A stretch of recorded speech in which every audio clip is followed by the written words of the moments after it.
Bonjour à toutes et à tous et bienvenue sur Agile Toolkit. Aujourd'hui, nouvelle série de questions auxquelles je vais répondre, des questions qui me seront posées par l'IA, par ChatGPT, sur le thème des dépendances. Donc les dépendances, je vous ai préparé un petit slide ici pour expliquer ce que c'est. Un slide que j'ai repris de cette vidéo que j'avais déjà faite sur la chaîne pour expliquer un peu la différence entre dépendance et risque. Donc vous pouvez aller voir cette vidéo si jamais vous voulez en savoir plus. Mais une dépendance, c'est un lien entre différentes user stories. Donc là, ici, on a deux dépendances. Les dépendances, ça correspond aux flèches. Et ça veut dire que cette user story-là, dépendance upstream, doit être réalisée avant que ma user story, mon US, soit réalisée. Ma user story ici, alors j'aurais peut-être dû écrire ma user story, ma US peut-être. Ma story, elle doit être réalisée avant que celle-ci, que cette dépendance downstream soit réalisée. Alors dépendance, là, c'est une autre user story qui est en dépendance. Donc il y a ces termes upstream et downstream. Upstream, ça veut dire amont et downstream, aval. Donc upstream par rapport à mon US, ça veut dire que c'est une user story qui doit être réalisée avant que moi je puisse réaliser la mienne. Et downstream, c'est une autre US qui va dépendre de ce que moi je vais faire. Donc c'est ce qu'on appelle une dépendance, c'est quand des user stories doivent être réalisées dans un ordre logique. Et bien sûr, les dépendances en général sont considérées entre différentes équipes. Dans un contexte d'agilité à l'échelle, ou même pas forcément, c'est quand on a besoin de quelque chose de la part d'une autre équipe, parce que si c'est à l'intérieur de la même équipe, en général on formalise pas trop les dépendances parce que l'équipe via les daily meetings, via toutes les réunions qu'elle fait, via sa propre planification, va pouvoir gérer elle-même ses dépendances en interne sans forcément formaliser. Mais là où il y a un besoin de formalisation, c'est quand il y a d'autres équipes avec qui on doit s'organiser, se coordonner, planifier en commun. Donc les dépendances, c'est très important sur les gros projets, donc parce que si les dépendances ne sont pas bien gérées, ça peut carrément bloquer le développement d'un projet. C'est-à-dire que moi, si je dois faire cette US là en vert et que ma dépendance upstream n'est pas réalisée, eh bien je ne pourrai jamais commencer mon travail, donc je vais être bloqué. Donc quand on identifie tout un tas de dépendances, on va pouvoir repérer certains patterns de dépendance. Par exemple, si j'ai une US ici qui dépend de 4 autres US de 4 équipes différentes, eh bien il va y avoir un gros risque sur mon US parce qu'il suffit que l'une de ces 4 ne soit pas faite pour que je ne puisse pas faire la mienne. Ou à l'inverse, autre pattern, donc là j'ai mis des tirets, c'est un autre pattern complètement différent. Si une de mes user stories est nécessaire à 4 autres user stories, ça veut dire que si je ne la réalise pas, je vais retarder ou bloquer potentiellement 4 autres équipes. Donc ça c'est assez important. Donc voilà, j'avais ce petit schéma, donc j'ai rappelé la définition de dépendance. Mais ce n'est pas l'objet de cette vidéo de faire un cours formel sur les dépendances. L'objet de la vidéo, c'est de répondre à des questions qui me sont posées par l'IA. Donc on a déjà répondu à des questions sur tout un tas de thèmes. Vous avez les vidéos précédentes. Je voulais juste vous préciser que cette vidéo est chapitrée. Donc si vous avez une question qui vous intéresse en particulier, vous pouvez consulter la liste des questions dans la description de la vidéo. Vous allez voir la liste, il y a 4 questions. Normalement, je vais faire 4 questions. Et bien voilà, vous pouvez très bien ne regarder qu'une seule des 4 questions qui vous intéressent en particulier. Je commence. Donc maintenant, on continue, mais pose-moi uniquement des questions sur le thème des dépendances. Question 1, dépendance. Alors voilà, je m'appelle pas Mickaël, je m'appelle Bertrand Boisvert, mais avec l'IA, je l'appelle Kit, comme dans la série K2000, et dans la série K2000, le héros s'appelle Michael Knight. Voilà, c'est une série des années 80 que vous connaissez peut-être, où il y avait une intelligence artificielle dans une voiture. Donc question numéro 1. Selon toi, qu'est-ce qui rend une dépendance risquée et pourquoi certaines dépendances deviennent-elles des blocages majeurs alors qu'elles semblaient mineures au départ ? Eh bien, ça, je l'ai un peu expliqué. Une dépendance risquée, alors déjà, une dépendance unique peut être risquée. Alors, ce qui va être risqué souvent, c'est les patterns de dépendance à risque, comme quand une US dépend de beaucoup d'autres en amont. Donc ça, c'est un risque que cette US ne soit pas réalisée si l'une des 4 n'est pas réalisée. Après, une dépendance unique, elle peut être risquée Si on pense que la user story amont ne pourra pas être réalisée. Il y a plein de raisons qui peuvent faire qu'elle ne peut pas être réalisée. Par exemple, vous pouvez avoir des chaînes de dépendance très longues ou des patterns de dépendance très compliqués qui font à un moment qu'on sent que tel US ne pourra pas être réalisé ou qu'on a des doutes sur les délais de réalisation. Donc ça, c'est le principal risque. La position, on va dire, de chaque dépendance parmi tout un graphe qui représenterait les dépendances. Donc dans la méthode SAFe, on appelle ça le programme board. Donc c'est le tableau qui permet d'identifier toutes les dépendances. Je vais vous montrer programme board. Voilà, image. Voilà, donc cette image qui est extraite du site de SAFe, je crois. C'est écrit Scaled Agile Framework. Je l'ouvre dans un nouvel onglet. C'est bizarre parce qu'à chaque fois ça me coupe le bas, on voit pas ce qui est écrit, mais là on voit par exemple que cette user story rouge là, alors en ligne c'est les différentes équipes et en colonne ce sont les différents sprints ou itérations. Dans la méthode SAFe on utilise le terme d'itération au lieu de sprint. Donc on voit que cette user story ou feature, bon ça dépend du formalisme mais peu importe, cette user story rouge elle va dépendre de 3 autres user stories qui sont dans 3 équipes différentes. Donc ça veut dire que si on a une de ces équipes qui ne réalise pas son travail à l'itération 1.1, eh bien l'équipe des Lions peut être bloquée à l'itération 1.2. D'autres patterns de dépendance classiques, par exemple ici c'est ce qu'on appelle une dépendance verticale. Donc les Lions doivent réaliser cette user story bleue et les Tigers doivent réaliser cette user story rouge, mais dans le même sprint. Sachant qu'un sprint ça peut durer peu de temps, par exemple 2 semaines, donc ça voudrait dire qu'il faut que les Tigers en quelques jours arrivent à faire leur travail pour que dans le même sprint les Lions puissent faire leur user story à eux qui auraient besoin de la user story rouge. Donc voilà, ça c'est des exemples de patterns, donc il y en a plein. Donc pour répondre mieux à la question, en fait, je vais pas le faire maintenant parce qu'il faudrait que je fasse un catalogue de tous les patterns et c'est prévu dans le cours sur l'agilité à l'échelle. Donc le cours sur l'agilité à l'échelle, je l'ai pas terminé. Dans le programme, c'est prévu de faire un catalogue de patterns de dépendance et voilà. On verra quand ça sera le moment de tourner cette vidéo. Je ne sais pas exactement quand, je vous prie de m'excuser, mais tout prend du temps. Pourquoi certaines dépendances deviennent des blocages majeurs ? Eh bien, parce que on voit très bien par exemple que si cette user story n'est pas réalisée, il y en a 4 autres qui ne vont pas être réalisées. Et on peut imaginer que derrière, il y a plein d'autres dépendances dans tous les sens. Donc ça peut être entre guillemets une réaction en chaîne qui va pouvoir bloquer toute une équipe, tout un projet, tout un programme. Donc c'est pour ça que ça dépend vraiment des types de contexte, des types de programmes. S'il y a beaucoup de dépendance entre les équipes, ça peut véritablement bloquer tout le monde. Donc dans des grands programmes, si y a plusieurs équipes qui travaillent tous au même produit, donc l'exemple que je cite tout le temps, c'est par exemple un gros site de vente comme Amazon où il y aurait plein de fonctionnalités. Donc il y aurait une fonctionnalité pour faire de la vente pour les utilisateurs, pour qu'ils voient les fiches produits, qu'ils puissent l'acheter, une fonctionnalité où il y aurait un back-office pour les vendeurs pour qu'ils puissent mettre des produits en vente, etc. Une fonctionnalité pour gérer uniquement la partie du paiement, une fonctionnalité pour gérer les stocks dans les entrepôts et des choses comme ça. On peut imaginer que il faille des dizaines voire des centaines de développeurs répartis en plein d'équipes pour contribuer tous à ce gros produit commun, et c'est certainement le cas chez Amazon. Il y a certainement des centaines ou des milliers de développeurs qui développent le site. Ça a l'air simple, mais en réalité c'est certainement très compliqué à développer tous les logiciels de l'entreprise Amazon. Eh bien, toutes ces équipes doivent travailler de manière coordonnée et ne pas se bloquer les unes des autres. Et planifier de manière coordonnée, ça peut être très compliqué. Donc c'est pour ça qu'il est très important de bien gérer les dépendances de manière à ne pas se trouver bloqué ou ne pas ralentir les développements. Donc ça, c'était la première question. J'ai mis question 2, je vais écrire question suivante plutôt. Hop, question suivante. Sur les dépendances. Alors, comment aides-tu une équipe à identifier ses dépendances suffisamment tôt pour éviter qu'elles deviennent visibles seulement en fin de sprint ou de PI ? Excellente question. Dans la méthode SAFe, les dépendances, on doit les identifier au moment du PI planning.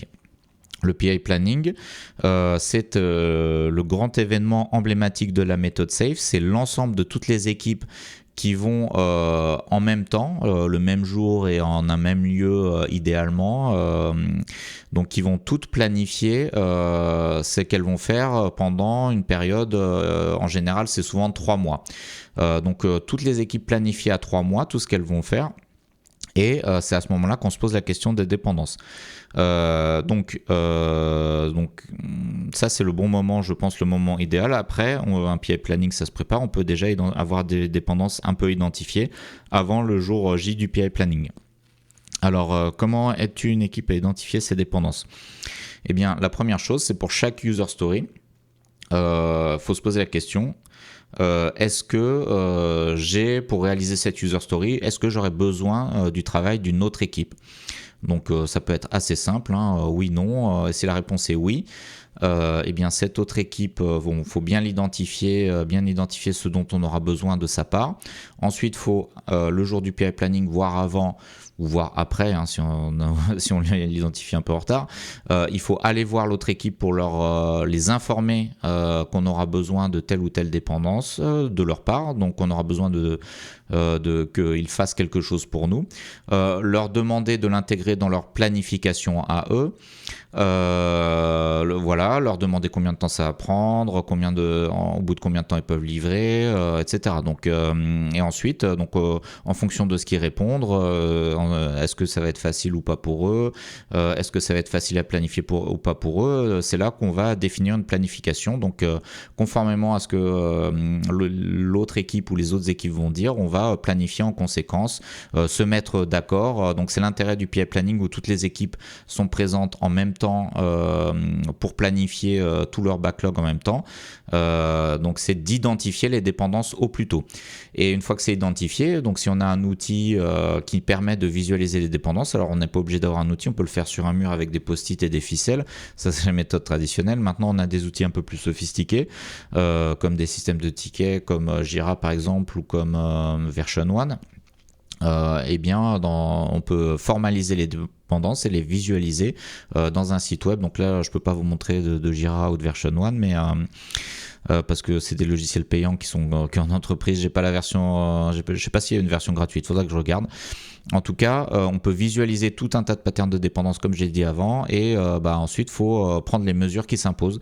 Si on a un pattern de dépendance, par exemple, si on a une user story comme ça et qu'il y a plein d'autres user stories qui en dépendent, là on va essayer de dérisquer ça en étant bien conscient que cette user story est très importante. Donc on va peut-être prendre des marges de sécurité pour la faire au plus tôt. On va peut-être réserver du temps disponible d'experts ou de personnes dont on aurait besoin pour s'assurer que cette user story soit faite. On va peut-être apporter plus de soins à sa réalisation, prendre des marges de sécurité. Mais ça c'est une fois que les dépendances sont identifiées. Donc pour identifier les dépendances sur chaque user story, il faut se poser la question, est-ce que j'ai besoin du travail d'une autre équipe pour la réaliser ? Et bien sûr, pour éviter que ça devienne visible seulement le moment où on commence à réaliser la user story. Donc je pense que j'ai répondu à cette question. Question suivante. Hop. Oups. Comment gères-tu une situation où deux équipes se renvoient la responsabilité d'une dépendance ? Ce n'est pas à nous de faire ça et que personne n'avance. Alors je sais pas pourquoi ils me mettent deux questions à la fois alors très bonne question. Ça c'est vrai que ça peut arriver qu'on se renvoie la balle. Normalement, dans l'agilité, tout le monde est transparent et essaye de coopérer. Se renvoyer la balle, c'est plus se renvoyer la balle et se déresponsabiliser. Je dirais que c'est plus fréquent dans les organisations traditionnelles silotées où chacun a ses responsabilités bien établies et entre guillemets campe sur ses positions et ne fait que ce qui est dans son périmètre.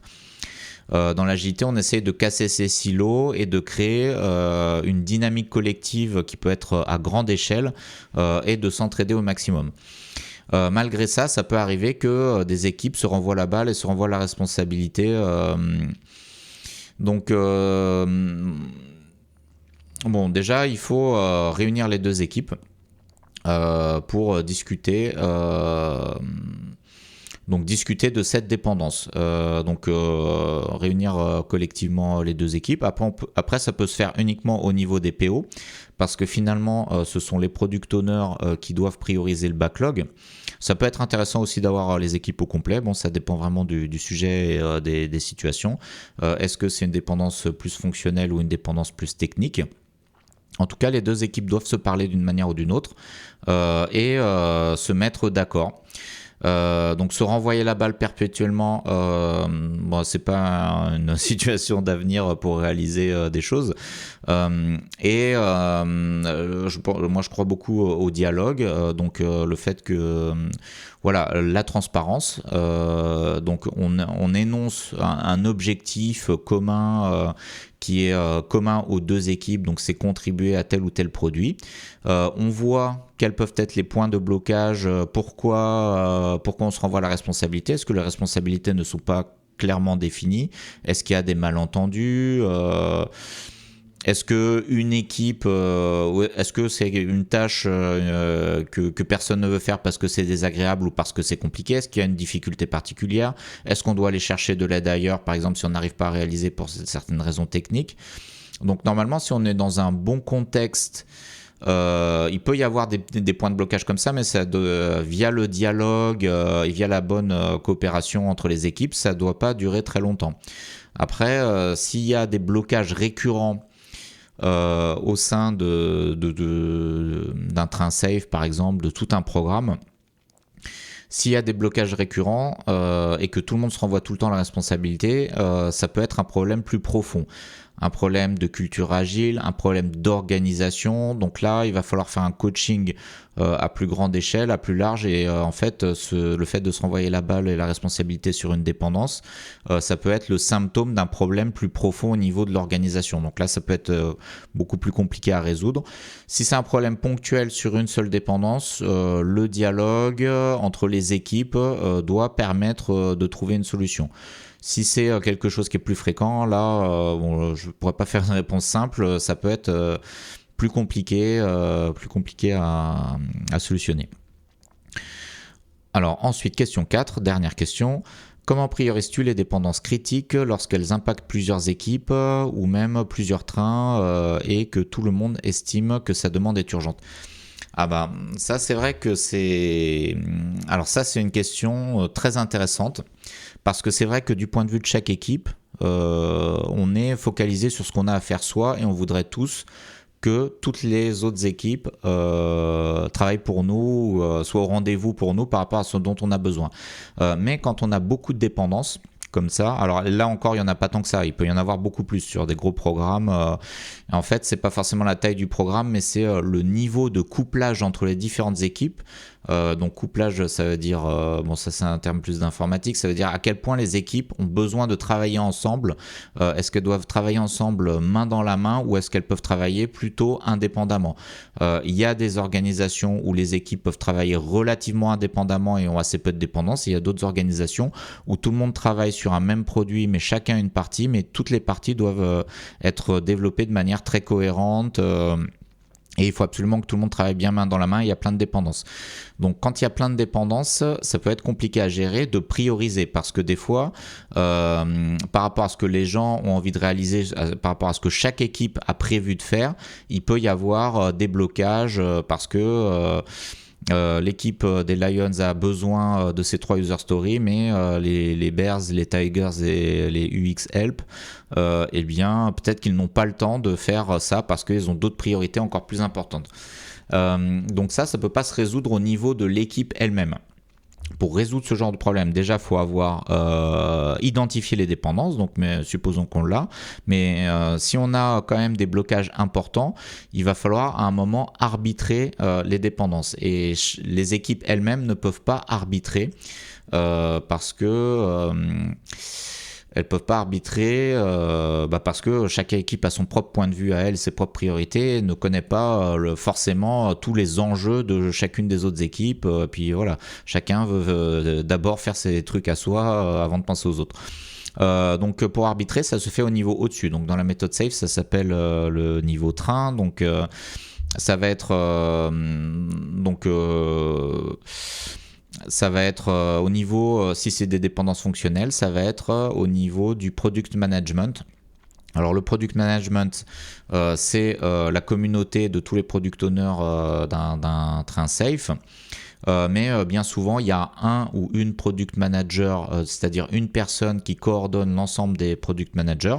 Alors soit c'est un groupe de personnes, soit c'est une personne, et ils doivent discuter ensemble pour arbitrer sur ce qui doit être fait en premier ou pas. D'ailleurs, dans la méthode SAFE, dans le PI planning, il y a une réunion qui est dédiée à ça, à ce genre d'arbitrage. Donc je vais reprendre par exemple ici de la méthode SAFE, ouvrir l'image. Ici, c'est le plan officiel de la méthode SAFE, donc du PI planning, pardon, c'est l'agenda officiel du PI planning dans la méthode SAFE. Et à l'issue de la première journée, donc team breakout, c'est là où chaque team va planifier dans son backlog, etc. Et à l'issue de cette première journée, on a un plan, draft, ça veut dire brouillon, donc on a un brouillon de plan, donc on est censé avoir déjà une première version de programme backlog comme ceci. Et en fait, c'est à ce moment-là qu'on va pouvoir identifier des points de blocage entre les équipes. Toutes les équipes ont besoin de chacun de telle ou telle chose, mais il va falloir choisir. Tout le monde ne pourra pas avoir ses dépendances résolues en même temps. Donc c'est là où il y a la management review et problem solving. Donc c'est une réunion qui est dédiée à ça, à analyser collectivement ça. Et c'est pas toutes les équipes en général, parce que dans un train safe, il peut y avoir plus de 100 personnes. Donc en général, c'est les product owners. Les product managers, s'il y en a, le ou les ou là, il peut y en avoir même plusieurs product managers sur des très gros trains, qui vont se réunir et donc animés par le RTE, qui est l'équivalent du Scrum Master au niveau train, éventuellement accompagnés par les Scrum Masters eux aussi. Donc ça peut être une réunion où il y a pas mal de gens, peut-être 10, 15 personnes, où on va collectivement, donc là c'est mis 1 heure de réunion, ça peut durer plus longtemps que ça, collectivement essayer de résoudre ces équations. Donc ça peut être simple ou ça peut être véritablement très compliqué. Donc on en était où, comment prioriser les dépendances critiques lorsqu'elles impactent plusieurs équipes. Donc cette priorisation là, ça se fait pas au niveau de l'équipe parce que quand ça porte sur plusieurs équipes, il faut être à un niveau au-dessus qui a la possibilité de visualiser toutes les contraintes de toutes les équipes et qui a aussi la possibilité d'arbitrer. Alors l'arbitrage, soit il peut se faire par une personne, un product manager, etc., qui a la responsabilité d'arbitrer in fine, ou soit ça peut être la communauté de tous les product owners ou éventuellement des Scrum Masters qui discutent ensemble pour se mettre d'accord, pour trouver un accord. Et voilà. Plusieurs équipes ou même plusieurs trains, effectivement ça peut même être donc si on est dans la méthode SAFE avec large solution, c'est la même chose mais sur plusieurs trains, donc c'est forcément encore plus compliqué. Bien sûr au niveau de chaque équipe, tout le monde estime que ces demandes sont urgentes, mais à un moment tout ne peut pas être urgent en même temps et parfois il y a des contraintes qui font que tout ne peut pas être réalisé à la date où on voudrait que ce soit réalisé, donc il faut faire un choix.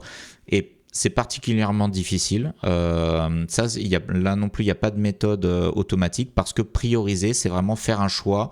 Qu'est-ce que je vais avoir en premier? Qu'est-ce qui va être le plus important? C'est aussi renoncer à d'autres choses. Ça peut être des choix difficiles, mais malheureusement, il faut le faire et seule l'intelligence humaine, l'intelligence d'un collectif va permettre de faire ces choix, sachant qu'il n'y a jamais de bonne ou de mauvaise solution, mais il faut quand même une solution, parce que si on ne choisit pas, tout le monde est bloqué, il n'y a rien qui avance. Voilà, donc ça c'est vraiment une très bonne question. Donc sur le sujet des dépendances, là aussi, je l'ai déjà dit, on y reviendra via des vidéos dédiées dans le cadre du cours sur l'agilité à l'échelle. Voilà, en tout cas j'espère que ces quelques réponses que je vous ai données vous auront intéressé. Et puis si jamais vous voulez poursuivre la discussion, n'hésitez pas à écrire en commentaire. Et en attendant, je vous remercie pour votre attention et je vous dis à très bientôt pour de prochaines vidéos.